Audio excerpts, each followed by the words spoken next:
The notion of Margaret's death was one of the main changes between the novel and the movie. Brian felt strongly, and I think accurately, that the method in which she died in the book, with Carrie stopping her heart a little bit at a time, was fantastic for the book and a really good concept, but in transferring it to the film, it really didn't have any visceral punch or work at all.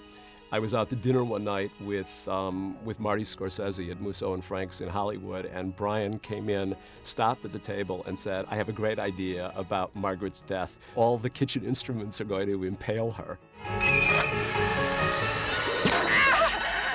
And I looked at him and thought he'd lost his mind completely at that moment. He went on to explain that the source for this idea was Kurosawa, and the more I thought about the idea at that point, the more it made sense. You're always fighting the fact that, well, can't you do it so it's not so upsetting or not so, shall we say, in bad taste? And I'm constantly knowing what's going to work on film and what's not going to work, and trying to come up with some kind of very strong image. And I got this sort of crucifixion image of the mother. Everybody was going, "Oh my God, this is just in the worst taste."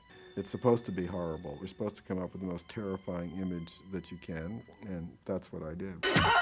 The utensils leaping into the air, that was pretty simple. It was achieved by attaching a monofilament to the end of the implement, whatever it was, just at the edge of frame, and on cue somebody would just yank it and the knife or whatever it was would appear to leap out of frame.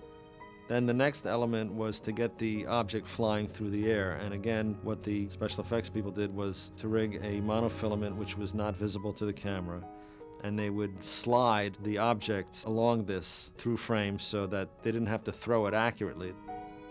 Resulted in her finally winding up in the pose of the statue in the closet from earlier. It's not a realistic pose at the end, and it sort of adds to the strangeness of it. I said, well, since we're going to crucify her mother, let's set up where she got this idea. So Jack created this, Saint Sebastian with all these arrows in it. And I think that I remade it a little bit and added some more arrows and sort of placed them so it'd be similar to the way the mother died in the end. So that was an idea that Carrie got from the abuse she got from her mother, and ultimately wreaked vengeance upon her. In precisely the same manner of the very strong image that she had been forced to be closeted with all these years.